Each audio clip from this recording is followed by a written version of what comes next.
નમસ્કાર મિત્રો, આજના મુખ્ય સમાચારોની અંદર ખેડૂત માટે સારા સમાચાર, આધાર કાર્ડના નવા નિયમો, ખેડૂતોએ પોતાનું દુઃખ વ્યક્ત કર્યું, ખેડૂતોને મોટો ઝટકો, સરકાર આપશે ફ્રી ઇન્ટરનેટ, વિદ્યાર્થી 20,000 રૂપિયાની ભેટ। તો મિત્રો, દરેક સમાચાર દરેક માહિતી જણાવું તે પહેલા જે પણ મિત્રો આપણી ચેનલ પર નવા આવ્યા છે તેમને ખાસ વિનંતી કરીશ કે ચેનલને ખાસ કરી સબસ્ક્રાઇબ કરવાનું ના ભૂલતા।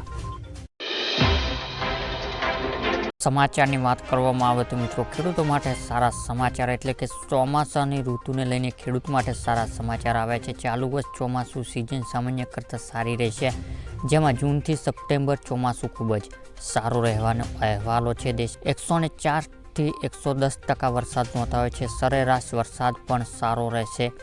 અને મિત્રો, 4 મહિના ચોમાસું સરેરાશ વરસાદ 666.8 મીમી નોંધાયો છે। દેશમાં 1 જૂનથી આસપાસ કેરળમાં ચોમાસું પ્રવેશ કરશે। અલ નીનોની અસરના કારણે ગુજરાતમાં સારો એવો વરસાદ રહેશે। ત્યારબાદના મહત્વના સમાચારની વાત કરવામાં આવે તો મિત્રો, આધાર કાર્ડના નવા નિયમો એટલે કે યુઆઈડી અનુસાર આધાર કાર્ડ ધારકો તેના જીવનકાળમાં માત્ર 2 જ વાર આધાર કાર્ડ ડેટા નેમ બદલી શકે છે, એટલે કે તમારા આધાર કાર્ડમાં નામ છે તેને તમે 2 જ વાર બદલી શકો છો। કોઈ પણ વ્યક્તિ તેના આધાર કાર્ડ માત્ર 1 જ વાર જન્મ તારીખ અપડેટ કરાવી શકે છે। ત્યારબાદ મિત્રો, આધાર કાર્ડ માત્ર 1 જ વાર જ તમે જાતિ અપડેટ કરી શકો છો। બીજી તરફ આધાર કાર્ડ રહેઠાણ સરનામું અપડેટ કરવા માટે કોઈ પ્રકારની મર્યાદા નથી। કોઈ પણ વ્યક્તિને જો આધાર કાર્ડ ફોટો અપડેટ કરાવવો હોય તેના માટે પણ કોઈ મર્યાદા નથી। આજના મહત્વના સમાચારની વાત કરવામાં આવે તો મિત્રો, ખેડૂતોએ પોતાનું દુઃખ વ્યક્ત કર્યું, એટલે કે ખેડૂતોએ જણાવ્યું છે કે બાગાયત ખેતી સરકાર જાહેર કરેલી રાહત પેકેજ ખૂબ જ ઓછું કહેવાના કારણે જે બાગાયત ખેતી પાછળ ખર્ચા પણ વધુ થાય છે, તેમજ ખૂબ જ મહેનત પછી આ પાક તૈયાર થાય છે, તેમજ અત્યારે જે પરિસ્થિતિનું નિર્માણ થયું છે તે પ્રમાણે તો શાયદ તો ફક્ત ખેતરની સફાઈ કરવાનો જ ખર્ચ થઈ જાય તેવી પરિસ્થિતિ છે।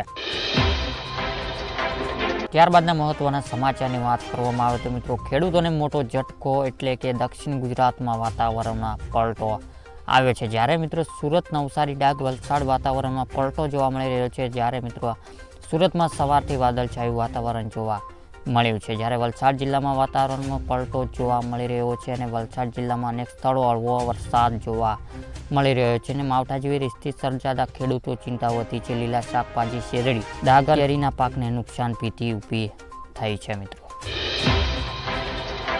ત્યારબાદના મહત્વના સમાચારની વાત કરવામાં આવે તો મિત્રો, સરકાર આપશે ફ્રી ઇન્ટરનેટ એટલે કે દેશના મૂળભૂત સુવિધા સાથે ઇન્ટરનેટ જોડાવા જઈ રહેલા ફ્રી ઇન્ટરનેટ બિલ પર વિચારણ સરકાર મંજૂરી આપી દીધી છે અને આ બિલ દેશના પછાત અને ગરીબો વર્ગ લોકોને મફત ઇન્ટરનેટ આપવા યોજના બનાવવામાં આવી છે। તેનો ઉદ્દેશ એ છે કે દેશના ગરીબો ડિજિટલ ઇન્ડિયા દૂર ન રહે અને જેમાં સરકાર દ્વારા કોઈ પણ ચાર્જ વિના ઇન્ટરનેટ મફત આપવામાં આવે છે।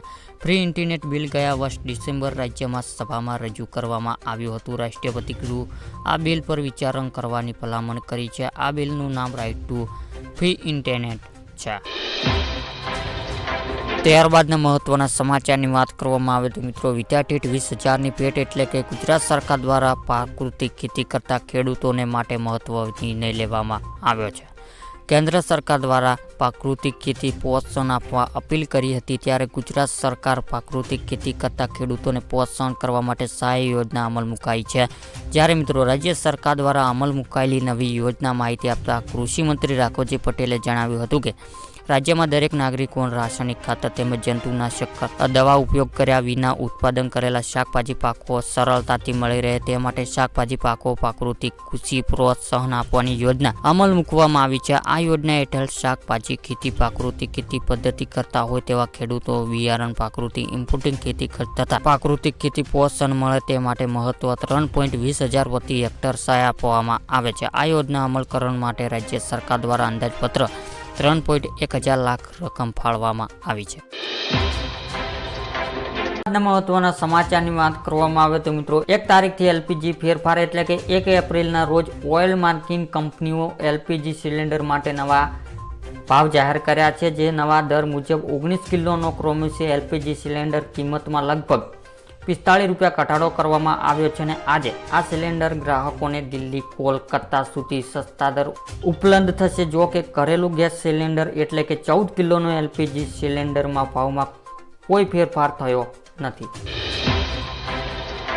ત્યારબાદના મહત્વના સમાચારની વાત કરવામાં આવે તો જો તમે ઘર ખરીદવા વિચારી રહ્યા છો તો 1 એપ્રિલ એટલે કે આજથી હોમ લોન સંબંધી નિયમો ફેરફાર કરવામાં આવે છે અને હવે હોમ લોન લેવી ખૂબ જ સરળ બનશે. આરબીઆઈએ પ્રાથમિક ક્ષેત્રોના ધિરાણ માટે નવા નિયમો લાગુ કર્યા છે જે 2020ના જૂના નિયમો જગ્યાએ લેશે.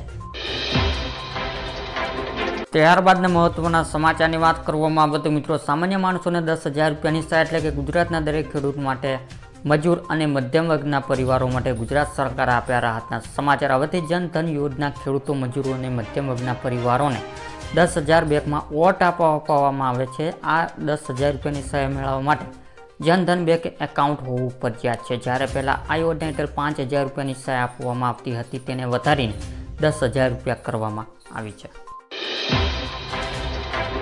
ત્યારબાદના મહત્વના સમાચારની વાત કરવામાં આવે તો શું ક્યારે પાક ધિરાણ મંડળી માફ થશે? ત્યારે હાલમાં માર્ચ મહિનો ચાલી રહ્યો છે અને આ મહિને નવા જૂની મંડળી પ્રક્રિયા ચાલુ હોય છે. ત્યારે ખેડૂતોને 0 વ્યાજે મંડળી આપવામાં આવે છે એટલે કે વ્યાજ સરકાર ભરે છે. તો શું આ સ્થિતિ દરમિયાન ગુજરાત અમુક ખેડૂતોને દેવું સરકાર માફ કરવું જોઈએ કે નહીં? નીચે કમેન્ટ કરીને જણાવી દેજો.